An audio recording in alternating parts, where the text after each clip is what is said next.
Hello guys, അപ്പോൾ ഞാൻ എൻ്റെ ന്യൂ ഇയർ വ്ളോഗിൽ പറഞ്ഞായിരുന്നു നമ്മൾ മോസ്റ്റ് പ്രോബബ്ലി 2026 ഒരു ജേർണലിംഗ് സീരീസ് തുടങ്ങുന്നു. അപ്പോൾ ഗൈസ്, ഇപ്പോൾ 2026 തുടങ്ങിയിട്ട് ഒരു 1 വീക്കിൽ മേലെയായി നമ്മൾ ഇതുവരെ ഒന്നും ചെയ്തിട്ടില്ല. വേറൊന്നും കൊണ്ടല്ല, സമയം കിട്ടിയില്ല ഗൈസ്. അപ്പോൾ നമ്മൾ ഇന്ന് തുടങ്ങുകയാണ്. പ്രത്യേകിച്ച് ഐഡിയയും പ്ലാനുകളും ഒന്നും മുന്നിലില്ല. തൽക്കാലം ഞാനൊരു ജാനുവരീൻ്റെ ജേർണൽ കവർ പേജ് ഉണ്ടാക്കിയിട്ടാണ് തുടങ്ങുന്നത്. ജനുവരിയിലെ വിശേഷങ്ങളൊക്കെ നമുക്കതിൽ പതിയെ ജേർണൽ ചെയ്ത് പോവാം. അപ്പോൾ ഗൈസ്, ഇതാണ് നമ്മുടെ ജേർണലിംഗ് സീരീസിൻ്റെ ഫസ്റ്റ് വീഡിയോ. അപ്പോൾ നിങ്ങൾക്ക് ഇഷ്ടപ്പെട്ടെങ്കിൽ നമുക്ക് ഇനിയും കണ്ടിന്യൂ ചെയ്യാം. അപ്പോൾ നിങ്ങളെല്ലാവരും കമൻറ്റ് ചെയ്ത് പറയണം കേട്ടോ, ഇഷ്ടമായോ ഇല്ലയോ എന്ന്. അപ്പോൾ നമുക്ക് ജേർണലിംഗ് കാണാം. ആദ്യം ഞാനൊരു ജാനുവരീൻ്റെ ഔട്ട്ലൈൻ കൊടുത്തിട്ടുണ്ട്. പിന്നെ ജാനുവരി എന്ന് പറയുമ്പം ന്യൂ ഇയർ ആണല്ലോ, അപ്പോൾ അങ്ങനെ കുറച്ച് ഫെസ്റ്റീവ് സാധനങ്ങളുടെ ഔട്ട്ലൈൻ മാത്രം കൊടുത്തിട്ടുണ്ട്. നമുക്കത് പിന്നെ കംപ്ലീറ്റ് ചെയ്യാം. പിന്നെ ഞാനൊരു കലണ്ടർ കൊടുത്തു ഗൈസ്. അതിൽ 30-ാം തീയതി ഞാൻ ഹാർട്ട് വരച്ചിട്ടുണ്ട്, ബിക്കോസ് ഇറ്റ്സ് മൈ ബർത്ത്ഡേ. പിന്നെ ഞാനൊരു കേക്ക് വരച്ചു കൊടുത്തു ഗൈസ്. എൻ്റെ ബർത്ത്ഡേ മന്ത് ആണല്ലോ, സോ ഒരു കേക്കൊക്കെ ആവാമെന്ന് വിചാരിച്ചു.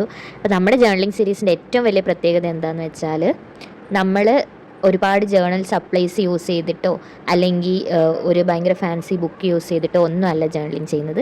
പിന്നെ ഒട്ടും വരയ്ക്കാൻ അറിയാത്ത ആൾക്കും ചെയ്യാൻ പറ്റുന്ന രീതിയിലാണ് ജേർണൽ ചെയ്യുന്നത്.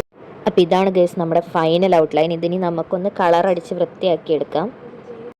അങ്ങനെ ഞാനതിന് കുറച്ച് കളറൊക്കെ കൊടുത്തിട്ടുണ്ട് ഗൈസ്. അപ്പോൾ ഇതാണ് നമ്മുടെ ഫൈനൽ ലുക്ക്. അപ്പോൾ ഇനിയും ഇതുപോലത്തെ സിമ്പിളായിട്ടുള്ള സപ്ലൈസ് ഒന്നും ആവശ്യമില്ലാത്ത ജേർണൽസുമായിട്ട് ഞാൻ പിന്നെയും വരാം. പിന്നെ ഞാൻ ഇവിടെ യൂസ് ചെയ്ത കളർ എന്ന് പറഞ്ഞാൽ ഞാൻ ഓൺലൈനിൽ വാങ്ങിയതാണ്. ഇത് പക്ഷേ വലിയ നല്ലതൊന്നും അല്ല ഗൈസ്, ബിക്കോസ് ഇത് കണ്ടോ, ഇതാണ് ബാക്ക് പേജിൻ്റെ അവസ്ഥ. അതുകൊണ്ട് റെക്കമെൻഡൊന്നും ചെയ്യുന്നില്ല. എന്നാലും ഒരു ഡ്രോയിങ് ഷീറ്റിലൊക്കെ വരക്കാൻ താല്പര്യമുള്ളവർക്ക് വാങ്ങി നോക്കാവുന്നതാണ്. ക്വാളിറ്റി ഈ ബാക്കിലാവുന്ന ഇഷ്യൂ ഒഴികെ നല്ലതാണ്. അപ്പോൾ ഓക്കെ, ബൈ ഗൈസ്. വീഡിയോ ഇഷ്ടപ്പെട്ടെങ്കിൽ ലൈക്ക് ചെയ്യുക, കമൻറ്റ് ചെയ്യുക, സബ്സ്ക്രൈബ് ചെയ്യുക. പിന്നെ നിങ്ങൾക്ക് ജാനുവരി ജേർണലിലോട്ട് എന്തെങ്കിലും ആഡ് ചെയ്യാൻ ഐഡിയ ഉണ്ടെങ്കിൽ ജസ്റ്റ് ഒന്ന് കമൻറ്റ് ചെയ്തേക്കുക.